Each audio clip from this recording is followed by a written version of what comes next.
Welcome, everybody. My name is Rachel Dratch. I am Director of Global Education at the Honor Museum in Tel Aviv. It is an incredible thrill to be able to learn with you, even virtually and through recordings. Really excited for this year's series. And thank you to Rabbi Avi Orlo from the Foundation for Jewish Camp for kicking off our amazing series this year. In the chat, we have a link to the source sheet that Avi prepared for us. I'm really excited about it. We have a bunch of people coming in and out during the session, so we welcome you, everyone, to participate who wants to. And I encourage everyone to be in touch with Avi. Today is 710 days since October 7th. It is the 16th of September, the 23rd day of Elul. We are about to enter the season of the new year, the new Jewish year. And for a lot of us, we're starting the academic year this month.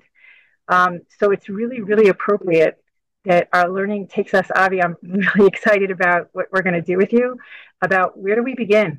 Where do we start? What's essential? How do we connect to each other, to our Jewish heritage, to our Jewish story? Avi, I'm going to turn it over to you in just a moment. Introduce yourself and start. And I just want to thank everyone for tuning in and invite you to please give us feedback. Tell us if you have questions and thoughts. Next month, I am excited to be delivering the webinar. We're going to be talking about how to tell your Jewish story in a game. And so without further ado, I turn it over to you, Avi.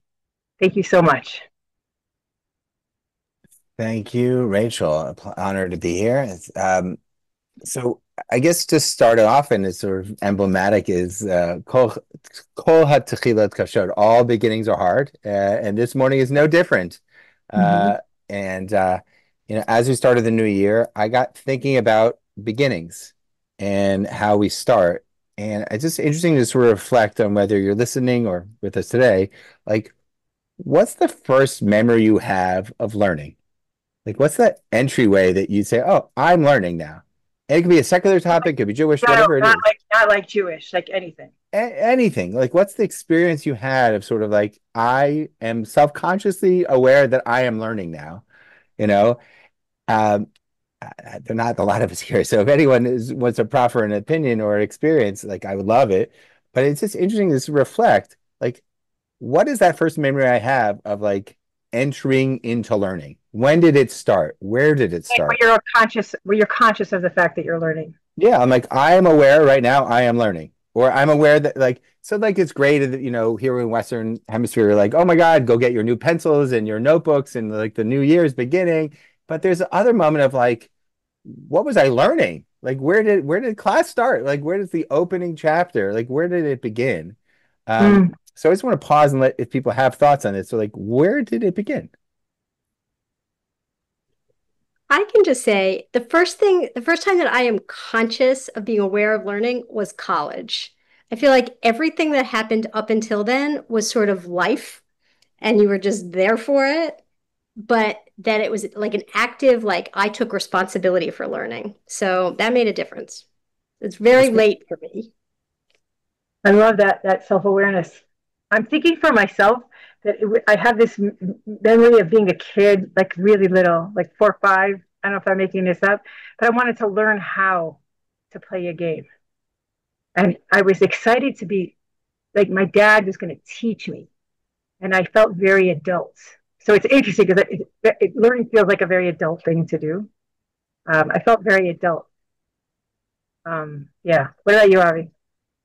It's funny. I memory I go back to a lot is I had a secular, like, Hebraist Bible teacher in middle school, and I remember you're learning Sefer Yonah and sort of getting it, and like suddenly getting it, and like sort of having my own chiddush, having my own sort of take on it, but like that was like a moment of ownership of like, oh my God, this is beginning for me.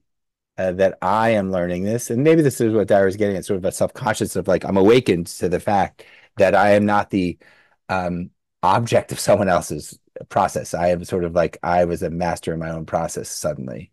But it happens for very people at different stages of life, and it happens in different ways. I'm going to share my screen in a second with an abundance of sources I found in this exploration of where do we begin. and we're not going to get through it all, but that's okay. I'm just saying it's okay. But it's really fascinating to me, and I just want to put out my hypothesis right now, and we're going to sort of play with this hypothesis. I'm going to say in the schmancy words, and then we'll go to the less schmancy version of it.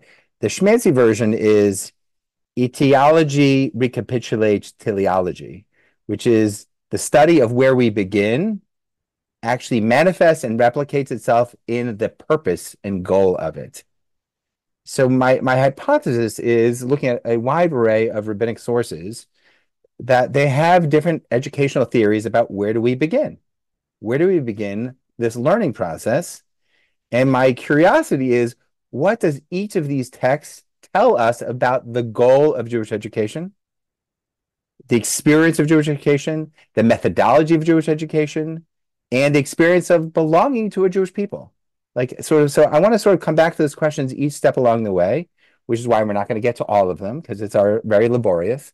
But here, I want to share my screen to get us going. While you're sharing your screen, I cheated because I saw this source sheet, so it's really good. But I want to mention something I've been cooking since when I started talking about this, which is, if you asked me the first time I felt like I belonged to the Jewish community, it's a very different answer. It's very Simchat Torah. I was on my dad's shoulders holding a candied apple flag situation. But learning might have been a different thing, meaning the intellectual experience as opposed 100%. To the immersive experience. Yeah, I wanted to name it. And I'm going to intentionally be blurring some of those lines between what does learning mean and this very intentionally. And I would similarly say, like, one of the earliest experiences I had of memory at all is very much connected to what you're saying. It was Yom Ha'atzmaut, and the Schechter that I was attending was sent down to the Jewish old age home. And we sang, and I actually have a picture of this. Actually, is this the picture of this? Oh no, we don't have it here. But I have a picture of it, and I have a number 30 on my chest. And it is Israel at 30. And the memory was actually after we sang, these two older women who were Landsmann of my grandmother from Germany pulled me aside and gave me 2 big bags of cookies. And my eternal memory is the memory of getting on the bus and sharing the cookies. And that probably would actually indicate my entire professional life is a sense of honor and respect that I was given cookies and the sense of responsibility I had to share the cookies. It was a different kind of learning. You're right. And I think what's interesting is sort of like, what is the learning process and what is Torah? That's sort of worthy of learning. And when is book learning versus experience learning? And maybe a lot of what we talk about in terms of feelings of being part of the Jewish people might be around experiences or the books, but we're going to blur that line. So the second text here, we're not even going into, but sort of a common practice we know from the Rambam. Can you get that font a little bit bigger? Yeah, of course. Thank you for. Perfect. Thank you. If you look at this text here, I mean, we know the Rambam says other people have this practice is, how do we start a kid off with learning? You give them candy. You just give them candy, right? Bits of, ma'at vash, and magadim, like we give them these candy to sort of taste the sweetness of it. And again, so I say, okay, so if even before I get to the book learning or the letter learning, I have the experience of the teacher giving me a candy. Mm-hmm. If the beginning of this is sweetness and connection, I'm interested. Maybe the whole purpose of this is sweetness and connection. And it begs the question that it is the methodology, sweetness and connection. Mm-hmm. So I just want to put I'm just going to put a lot of dots here, a little pointillism along the way. For the sake of time, I'm going to jump to sort of what will be a core text for us today is this Mishnah in Chagiga. I think this is profound. It really gets the heart of the image that Rachel just shared with us. All are obligated in the 3 pilgrimage holidays, right? So everyone's obligated b'ri'iyah in sort of the appearance at the temple. Everyone is obligated, except for a following group of people, and it goes through all the sort of people who are exempt from it. But one of the people that's exempt is a minor. The Mishnah is clearly not happy with that. So who is the status of a minor? Now, clearly, anyone who's not a bar bat mitzvah is not obligated, period. So then the fact that the Mishnah is going above and beyond to define what's the context in which a minor would be exempt from this, meaning we're not talking about a mitzvah vis-a-vis commandment. We're actually talking about a separate mitzvah vis-a-vis when does the education begin around the mitzvah of Re'iyah, of going to the pilgrimage holiday. And this is where the Mishnah goes off the rails and highlighted who is the status of a minor with regard to halacha. Any child who is unable to ride on his father's shoulders and ascend to Jerusalem on the Temple Mount. This is the statement of Beit Shammai. This is very reminiscent of Rachel was saying about sort of the earliest experience of being carried around a simple story on someone's shoulders. Like, that is beautiful, right? That is a very rich image of carrying on their father's shoulders.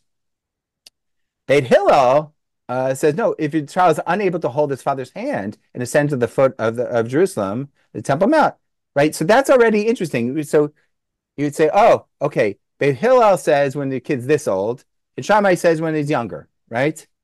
Hillel says, no, when you can walk with your father's hand, then you obligated in this mitzvah. Now, it might not be the kid's obligation, it's probably the parent's obligation, but it's the obligation of when do we begin learning the mitzvah of Aliyat HaRegel.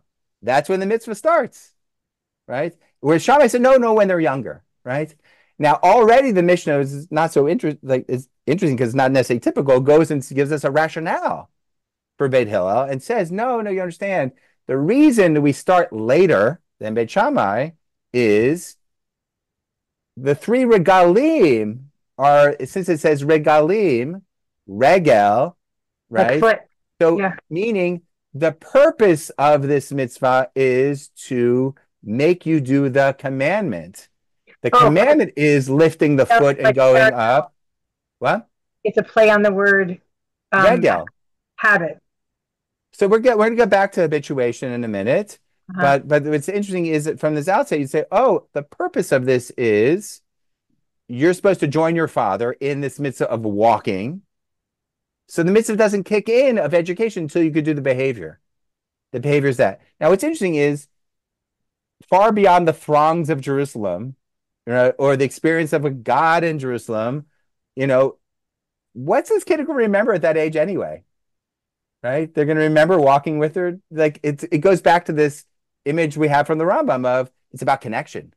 It's really, I don't remember God. I remember Jerusalem. I remember holding my dad's hand, or I remember going on his shoulders. Like that's what I'm going to take from this. That's the purpose of education. Education begins when we think you're going to create a memory of connection with your dad. Like that's where it begins. But I still think there's more here, and we're going to come back to it about what are they arguing about, right? Now, there's too much here to let it go. I'm going to let it go for right now. But I would say minimally, you'd say Hillel says it's when you can join your dad in the activity. Shammai says something else, which is maybe more clean as just a memory. You have a memory of being close to your dad. You can ride on his shoulders, exactly what Rachel shared earlier, which is it's about that connection, right? We're going to come back to this one, but I think this is potent, an image to come back to sort of what's the purpose of education? It still might be connection, right? It might be a connection. The thing, I'm just noticing a pattern in the first two sources, one about eating sweets, and the second one is about participating, but they're both very physical.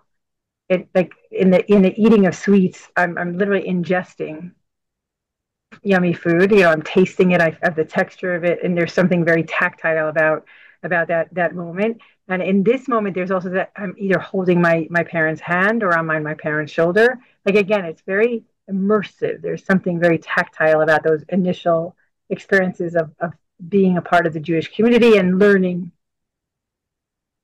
And once I tell people I work at the Foundation for Jewish Camp, and they reflect back to me all the rich learning experiences they had at camp, all too often it's not necessarily a book in hand.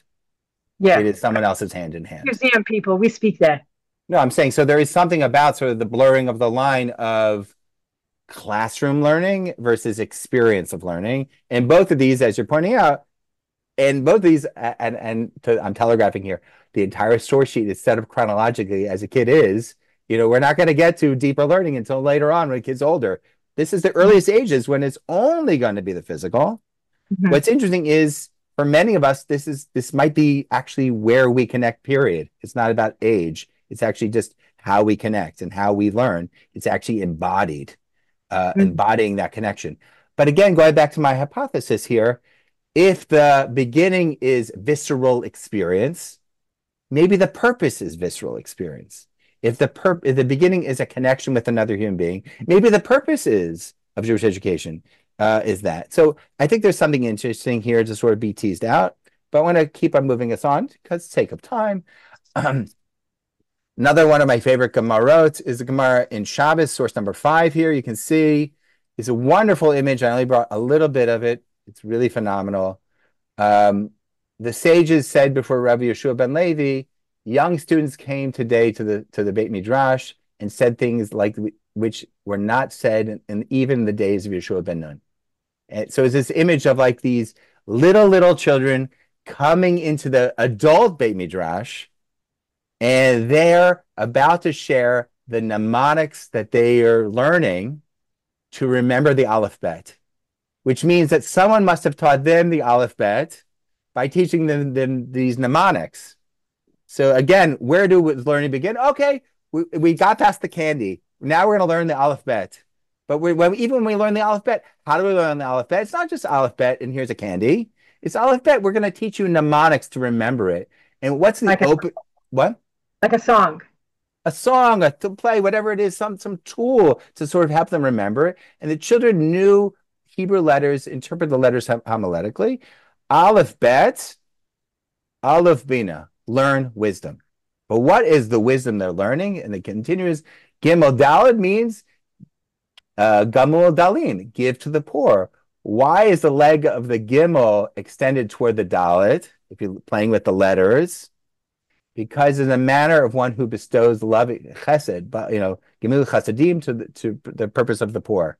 And why is the leg of the Dalet extended toward the Gimel? It is so that a poor person will make himself available to him who wants to give him charity. And why does the Dalet face give away from the Gimel? It teaches us that one should give charity discreetly so a poor person does not embarrass himself. So it's like, it's amazing. We haven't even gotten past the first 4 letters of the Aleph Bet. And what have we communicated to these young people? This most basic building blocks of the thing you're going to learn called Torah are these letters. And there's mystery in these letters. There's things to be explored in these letters. But most interesting is right off the bat is Aleph Bina. You're going to learn wisdom. What is the wisdom? The first piece of wisdom I'm going to share with you is a wisdom of Gemilut Chasadim. It's about being a mensch. And even it's not even that all the words of the Torah they're going to follow from learning these little building Lego blocks of Torah. No, you understand. Even the Tzurat HaOtiot, even the formation of the letters themselves points to this inner Torah of Chesed. So again, my hypothesis, where do we start? Even before you get to learn, we're learning the Aleph Bet. We're saying, no, you have to understand, even in the structure of the letters, it's communicating a Torah of Chesed. And then I ask, well, if that is the beginning, is that the purpose? Maybe that's the purpose of Torah, is teaching Chesed. Teaching tzniut, teaching modesty, even in doing mitzvot, is actually sort of embedded in this. That's where we begin. Is that where we end? I'm going to keep on keeping on here. We're sort of following a child as they're getting older. We end up in the Haggadah. And we end up at the second cup, source 6 here. And we get to the 4 questions. Mazgulo Kosheni, you pour the second cup, and you ask the child to ask the questions, the 4 questions at the Seder. And if they don't have the capacity to do it, the father has to teach them the 4 questions. And then they say the Manishtana, which we'll not rehearse here. And then it says, Lefi dato shalaben, according to the child's capacity, they should say the 4 questions. And then it goes right from there, Markilim Gnu to Messiah the Shevach, right? We start in degradation or disgrace, but we end in glory. Now, why am I interested in this? Not only is another story that the rabbis are telling, where does education begin? Meaning, the kid learned the Aleph Bet. They don't even know what the words mean yet, but we hurry them up and gone to say, okay, you're going to, you got to make the grandparents happy at the Seder. We're going to teach them 4 questions. Memorize this. You don't even know what it means. You're going to stand up, and the kid gets up in the jittery legs, and they said the 4 questions. And if they don't get it, everyone encourages them and say, no, we're going to help you. We're going to help you. And then they so proudly say, I have questions. right? And we start them off with saying, I have capacity. I'm not sure what the words mean, but I know I have questions. To a room full of people, we start them off saying, you are a question asker. To a room full of people, but saying, we expect that at the end of the story is you might be someone who has answers. And in some sense, there's a manifestation of we start you off with the empowerment to ask questions, but we also recognize you could be embarrassed by having to ask questions. But you should know that the end of the story is Shevach. You're gonna so we start off with a sense of, oh my God, we force you to ask you these questions, but you should know that the beginning of our story starts off in degradation, meaning you're the least literate person in the room, but we put you front and center. That's where we begin our story as a nation, and we end our story with answers to these questions.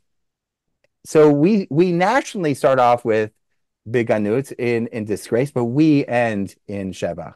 So again, I'm asking the question, does where we start our education tell us the purpose of education? Maybe here it's about how do we build the child? How do we build their competence and confidence and role in the community, and even aspiration that they should be at the other end of this program at some point, be able to answer these questions.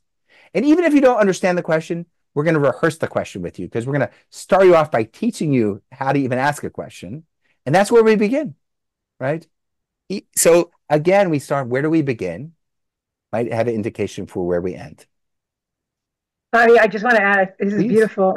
The 4 questions, we don't actually answer all 4 of them at this point. Not at all. And I think teaching our children that we can live with unanswered questions is also interesting to me. Now you're helping me see it a different way. Part of this training is not just, noticing the physicality of the letters and noticing the questions and the mantras, but also being okay with pauses.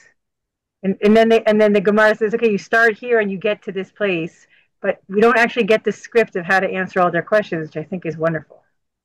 Right. So it's even a richer space in there, saying the Shevach is actually being able to sit without answers.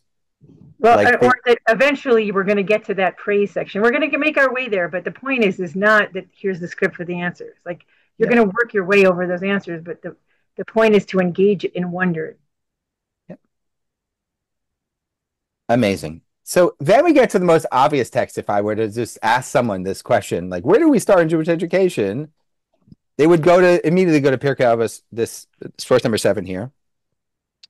Right, we have Rav Yehuda ben Tema says at 5 years of age, you start with scripture, at 10, Mishnah, at 13, subject of the mitzvot, and 15, Talmud, at 18, the chuppah, at 20, a livelihood, at 30, strength, 40, wisdom, 50, good counsel, 60, old age, 70, fullness of years, 80, strength, 90, a bent body, at 100, as good as dead and gone completely out of the world.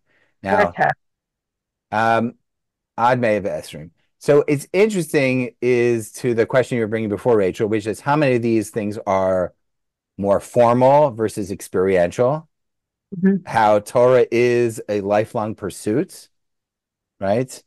But we start with Mikra. There's no doubt we start with Mikra. We start with learning scripture. But it is a sort of interesting thing. And I would even say so much of learning, whether it's experiential or didactic or textual in this sense, I think something for me is interesting is sort of looking at this from the design at the end.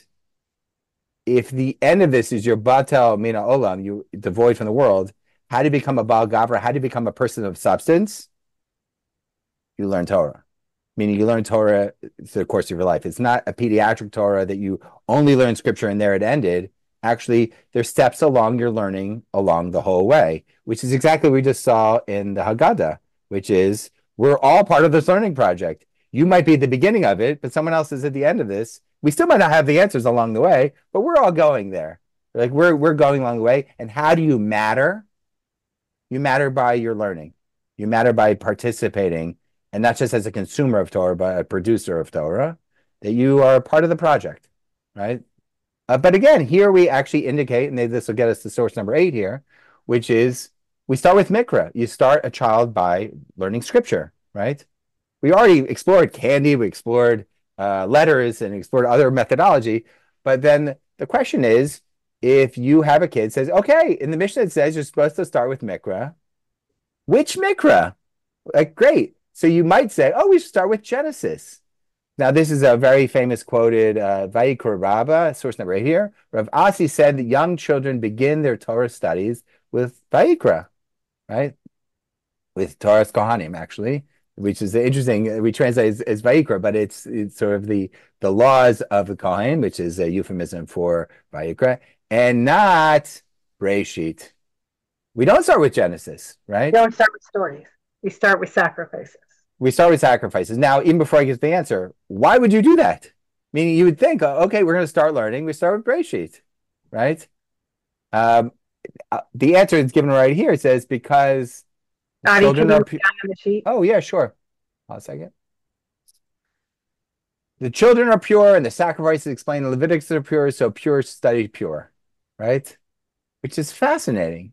Meaning, you might think, oh, we should start with stories like Genesis, and then we'll get there. Now, the reality is, as an adult learning Genesis, you realize, like, maybe there's too much going on there. Maybe it's not the right subject matter. And maybe developmentally, there's actually, it makes sense to do Vayikra. But that's not the answer given either. It's saying, no, they're pure. They should study purity, right? Which is actually a very interesting question about if this is where we begin, what's the purpose? Is there a purpose of Jewish education to maintain the Pintel Yid, to keep within the human through the course of their lives an experience of purity? You know, quoting the name of the Chazon Ish, when we get to Elul, even the fish are trembling. How do we sort of maintain the sense of purity that's sort of embedded in this that we can lose over time? And how do we maintain it? Maybe this is the pursuit of Torah, is to maintain that sense of purity that we had when we were children. How do we return to that again and again through the course of our lives? If that's where we begin, maybe that's the purpose. Even there, we'd say to the first Rashi on Genesis, even on the eighth source of like, well, why don't we start with Genesis? Rashi there says, Rabbi Isaac said, the Torah, which is the law of God to Israel, should have commenced with Chodesh Hazeh Lachem. Like, even the first Rashi says, maybe the Torah itself should have started with Genesis. Maybe it should have started with the first mitzvah given to the people in Exodus. That's where the story should have started. So even when we say very simply, oh, when a child starts learning, they should learn Mikra, they should learn Scripture. Where in Scripture should we begin? You might have opened with the argument with Genesis. Well, no, but maybe we should open with sort of where we learn our commandments in Exodus. No. We should start in Vayikra because they're pure. No, I'm listening to this, Avi, and it's so funny because I've read these sources before, but I appreciate your helping me see them differently. And one of the interesting things I love about what you're saying is that our very rich tradition empowers us not to go in order, but to meet students where they are, and to teach them what is find the right opening for them. And I feel like that's such an obvious thing, but I don't think I've ever heard it stated like that we need permission sometimes to just start wherever is the right place to start, not at the beginning. So because you said this, we're going to skip ahead to source number 13. We know from Mishlei, we say, educate a child according to their way, even when they grow old, they will not depart from it. The answer is, I'm not arguing one of these approaches is the right one. The answer is, this is a tool belt that might help us figure out how to get to each kid. And each kid might find the way they enter into Torah.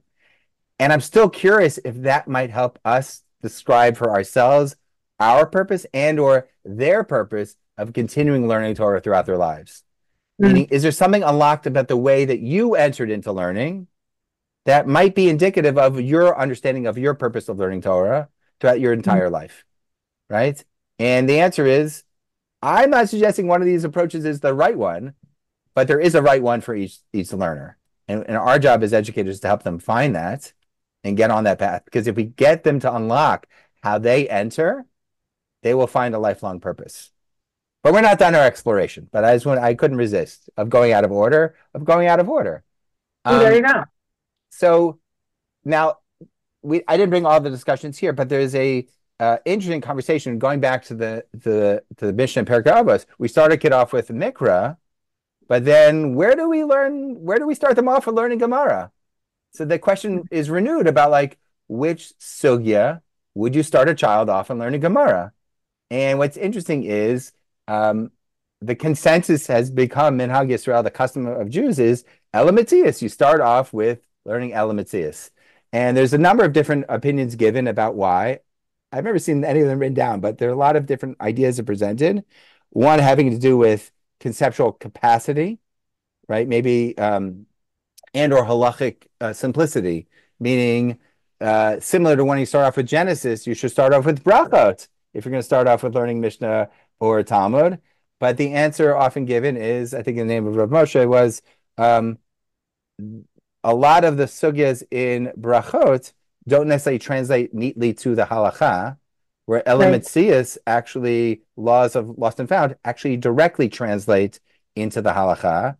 So I feel like that's such an easy entry for any kid. That's mine. How many, like, isn't that so that might be another answer, which is something very basic, which is sort of an ethical frame for someone who's age appropriate, which is mine and yours.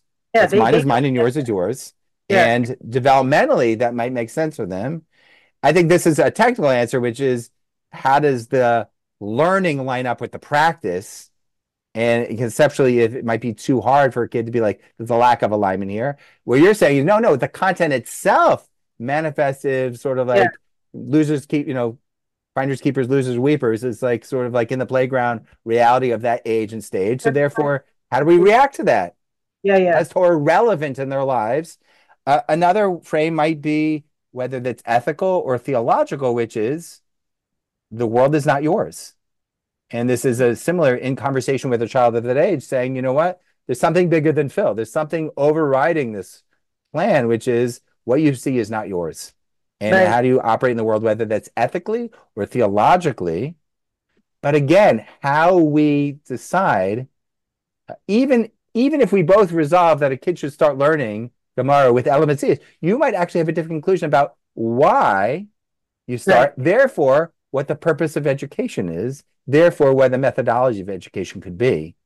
So even two classes with different assumptions about why we're learning Ela Mitzias might not only teach it differently, but actually find a different derech for the kid for the course of his or her life in terms of the purpose of learning.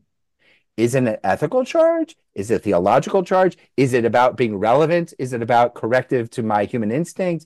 There's so many different ways that would create different balances for how to learn, let alone the purpose of learning. I just want to add, a lot of our students come to us because they need to have a bar bat mitzvah. And that's their purpose. I need to learn this so that I can have the choreography of being with the people. And that's not a little thing, but I think that there could be a subtext or sub-goal or a meta goal that you're bringing up for us, Avi, to bear in mind that even though the student might enter for the purpose of, I need to be able to perform in my bar and bat mitzvah, there is this greater hope of connecting the child to the greater Jewish people. Yeah, and again, not just where we start them off, but how we ignite them to be conscious of themselves as learners will enliven in them a sense of purpose, which would be the purpose in learning forever. Yeah. Once we can connect them to that. So again, where we begin might have huge implications for where this is all going. Right. So I want to shift gears in the back end of our working here, which is I took you through developmentally, from the earliest kid's age, so from the time that they could speak, to put candy in their mouth, to learning the forms of the letters, to learning scripture, to learning Mishnah and Gemara. But we skipped over a step, which is probably arguably my favorite Gemara that everyone knows but no one knows, which is why do we have this little dent under our nose here? So Rab Simlai expounded, this is source number 11. What does an embryo resemble in utero? A folded writing scroll, its hands rest on its two temples, respectively, two elbows on its two legs, its two heels against its buttocks. its head lies between its knees, its mouth is closed, and its navel is open. Like the child in utero is all squished up like a scroll. Ner dalak arosho, a light burns above its head, and it looks and sees from one end of the world to the other. This is the image of what a child looks like in uterus, that it is all folded up like a scroll, and a light burns its head, and it has a universal perspective. And then in Gemara says it is also taught of the world from the beginning to the end. It learns all of the Torah. Don't know what that means. As soon as it sees the light, an angel approaches it, slaps it on its mouth, and causes it to forget the entire Torah completely. So this is one of those beautiful images we have, many of us have, which is we have this because the angel tapped us and we forgot it all. But again, in my theory, where does Torah knowledge begin, and what are the implications for the purpose of it? It's more than that, I think, Avi. It's not just that Torah knowledge began before birth, but that there was complete accessibility, non-mediated through anybody else. And that what we're doing is recalling and re-accessing something that we had complete access to before.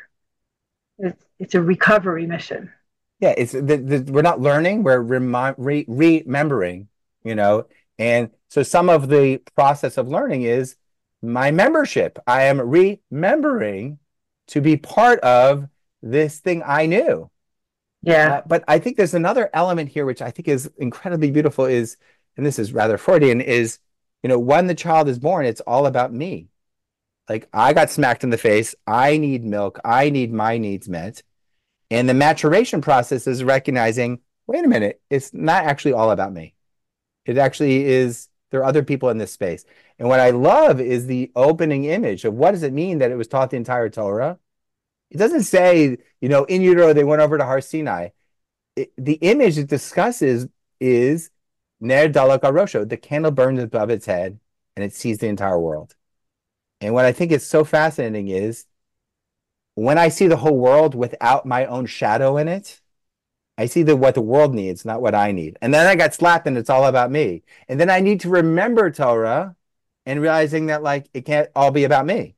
Beyond myself. Go back to a universal perspective. And in some deep, deep way, this brings us back to that theme of chesed, about how do I actually realize that the beginning of Torah was a Torah where there's some altruism. I could see what the world needed, not what I needed. And then my life experiences was what I needed. And then my remembering Torah was, what does the world need? And that sort of a remembering is, remember before I was in the world what the world needed. And that is what I need to bring back to the world. So I think there's a depth here. It's like, if we're saying the beginning of our learning is indicative of the purpose of our learning, the beginning of our learning is a selfless Torah, then maybe the purpose is the process of learning is a process of me saying, I have needs, but the world also has needs. And how do I sort of move back to the primordial space of meeting the world's needs, not just meeting my needs? Beautiful. And then that's the purpose of Torah, is the beginning of what we learned when we saw the world from that universal perspective. Okay. So we looked at different images and we lighted upon different themes. I'm going to share some of the themes that we've touched on so far, and we're going to review some of the themes right now.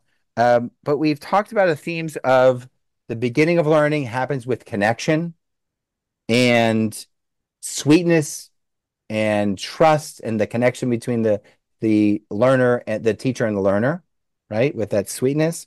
We've also talked about chesed, about how am I there for others? How do I sort of meet the needs of others? And we also have this Vayikra notion of tahor, of purity, of kedusha.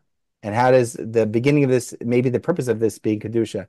And I'm not going to go into it now for the sake of time, but if you look at source number 12 here, I'll just review it at a top level. There are these three famous stories that we always quote the middle one, but there are this quick succession of three stories of converts who come before Beit Shammai before Shammai and Hillel, with each of them with their own stipulation of they want to convert to Judaism, but they have a stipulation. And Shammai consistently throws them out, and Hillel brings them in. And I think it's relevant to our topic because where we begin learning is not necessarily as a child on our parents' shoulders, right? Learning might be I am a latecomer to Judaism or a latecomer to my Jewishness and a connecting to Jewish people. It might be a conversion experience of one variety or another, that my learning is not a childhood learning, it is an adult learning. And what's fascinating to me is these three stories. I'm going to tell them over outside, but I invite you to look inside. The first story is this amazing story where he comes, and I'm just going to tell the Hillel side of it because we're going to leave Shammai out for right now. He says, convert me on the condition that I only believe in the written Torah, not the oral Torah. And he comes before Shammai, he comes before Hillel and says, yeah, I'm going to teach you the written Torah. Aleph, Bet, Gimel, Dalet. And the next day he reversed it and he gave him the thing I thought was Aleph is now Tough. The thing that was Bet is now Shin. Like he reverses all the letters. And he says, wait a minute. The thing you told me Aleph is now not Aleph. I don't understand. And he says, you want to trust me to teach you the Aleph Bet, to teach you the written Torah? You're going to have to trust me on both the oral Torah and the written Torah. And then the convert says, oh, I get it. I'm in, right? So the question there is, Hillel meets him where he's at, but the Torah he teaches him is not the Torah of decoding Hebrew. What he teaches him, and it's not the Torah simply of Yeshua ben Levi's kids in the Beit Midrash who are teaching the mnemonics of Hebrew alphabet. He's teaching him a deep Torah of, do we have a connection and do we have trust? Nice. And that is the foundation of what it means to start your Jewish learning, is a foundation of trust. The second one everyone knows is, convert me on the condition that you teach me the whole Torah as I stand on one foot. And Hillel's response is, which hateful to you, don't do unto others, the golden rule. The rest is commentary and go and learn. Where does learning begin for the second story? Is chesed. You should be civil. You should be a mensch. Everything else is details. But be a mensch. Everything else we can. So where does learning begin for the second convert? Chesed, being a mensch in society. The third one is fascinating, is convert me on the condition that I can be the Kohen Gadol. And here we see the Levitical strand come back of, I want Kedusha in my life. So instead of scoffing at the guy and saying, get out of here, how do we see in that the guy who's the kid who's Tahor, who actually came through his whole life as Tahor, and he should be learning Torah Kohanim. He should be learning this beauty of what does it mean to be pure and to maintain that purity throughout your whole life. So I just wanted to lift up the themes that we've been discussing of sweetness and connection, chesed, and purity, as even when adult learners come and say, I want to start this project called learning, what is the purpose of it? We still come back to the same three themes, right? Okay, we're coming into the home stretch here. Richard, any questions? I'm enjoying. Take it home. Okay, so I'm still lost at the image you started us off with, and I think I want to end there because I think it's the most powerful, which is your memory of being carried on someone's shoulder for Simchas Torah, right? And what do we see in Shammai's image of, when do we start a kid off by giving them the experience of going with their father to Jerusalem by riding on his father's shoulders, as one of the most intimate, precious, and lovely images I could imagine, let alone that it's in a Mishnah, right? But it's not the only place we have this image. Rashi, in source number 14, says a parable might be compared to a man who carried his son upon his shoulders and went out on a journey. And the son said in saw an article and said, Father, pick up that thing, give it to me. And he gave it to him, and a second and a third. And they met a man, and the son said, have you seen my father anywhere? Whereupon the father said to him, don't you know where I am? He therefore cast him off from himself, and a hound came and bit him. This is a description that Rashi brings to explain Amalek coming to biting the Jewish people, is we've become unconscious of riding on our father's shoulders. We forgot the intimacy in our life habits. We've been rachiv al, like we've rachiv al ktafo. We've been riding our father's shoulders so much we forgot about the intimacy, right? So what Rachel you picked up before is Hillel's. If you go back to source number 1 here, let's just go back to source number not no one. The Mishnah in Chagiga. Any child who's unable to ride on his father's shoulders ascends to Jerusalem on the mountain. This is Beit Shammai, right? Hillel says you can hold your father's hands, right? And walk. The Mishnah gives the reason of, well, the behavior you're going to do when you're adult, the purpose is to do this itself, meaning you're going to come back again and again and again, even when you're a father. So the child should only begin the process when they can imitate the behavior and be habituated to the behavior, right? So that is very clear. If you go back to source number, right here at the end here, source number 15, how can one habituate himself to follow these temperaments to extend that they become a permanent fixture in his personality? Rambam and Hilchos Deos. Ketzad yargil adam atzmo. How do they habituate themselves? So the language of regel being pilgrimage holidays, or regel being the kid walking on his legs, or the purpose of education being lehargel, to habituate them, is hardwired into Hillel's opinion. But I don't think we've really knocked it out of the park here. So we're going to get there. We have 8 minutes left, Avi. We're going to get there. Okay, we got it. The next chapter, we're going to go a little out of order here. The themes we've discussed to date have been, why do we do education? We do education to connect chesed and purity. And we're starting the year off, when it starts the year off strong, because it's been a hard last couple of years. And we're coming to Rosh Hashanah. And in the Tana Tokef, we say, Rosh Hashanah yikatevun, v'yom tzom kippur yichatemu. U'b'tshuva tefillah tzedakah yavin et ra gzeira. And Rosh Hashanah is inscribed, and Yom Kippur is sealed by repentance, prayer, and righteousness averts the severity of the decree. I want to put forward that tshuva itself represents this idea of connection to ourselves and sweetness in our lives. That tefillah could actually connect us to the kedusha that we saw in Torah's Kohanim, and tzedakah could represent the chesed we need in our lives. That where we begin is actually where we end, is the purpose of how we might live out our lives to be the best versions that we are. And those are the main three things we've discussed. But I still think we're missing Shammai's point, which is Rachel riding on her father's shoulders as a child. And what I realize is, if Hillel's argument is the purpose, we start a kid off with when they can habituate themselves to do what their father does, and then they will continue on that path for the rest of their lives. That is one version of education. The second parak of Chagiga has a topic that's totally unrelated, it seems, about how many people need to be in a room to learn the following topics, right? How many people need to learn about sexual relations, creation, and then we go to this other topic of Meiser Merkava, sort of the Ezekiel's vision of the esoteric, of the mystical teachings, right? The things that I do not have the mind to understand. It's the same language, which is to say, the purpose for Hillel of education is to habituate the child to the behavior of the adult, so when they grow up, they will take their child to the temple. I think Hillel is saying something much deeper, which is the purpose of education is not regel, it's re'iyah. It's not the foot, it's the seeing and appearing, seeing and being seen. The purpose of education is, I'm going to get you to Jerusalem, my child.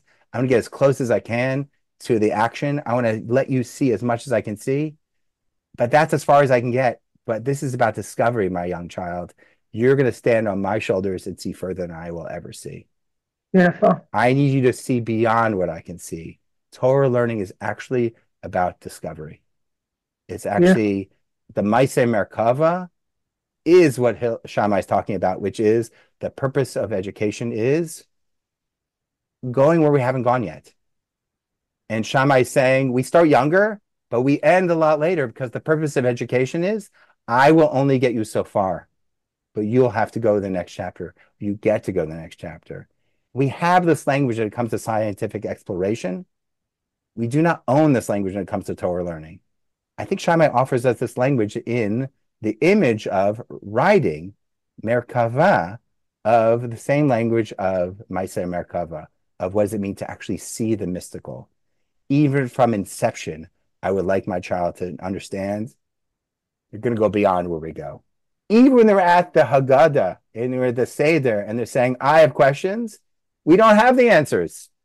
We spend our whole lives working on the answers.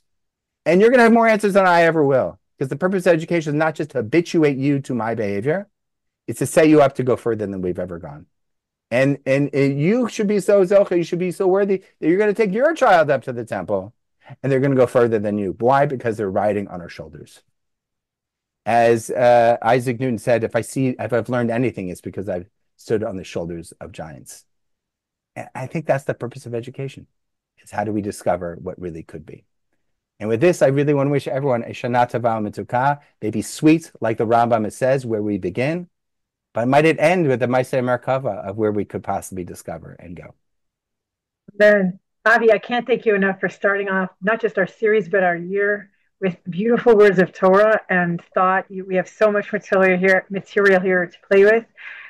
Thank you for honoring us, and thank you for the amazing work that you do at the Foundation for Jewish Camp, where we're really inspired by you. And I encourage everyone to be in touch with Avi because he's just fantastic. Thank you all for coming, for watching. Please be in touch with us and ask us about some of the great programs we have.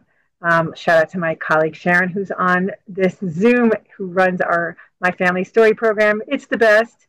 Avi's email is avi@jewishcamp.org.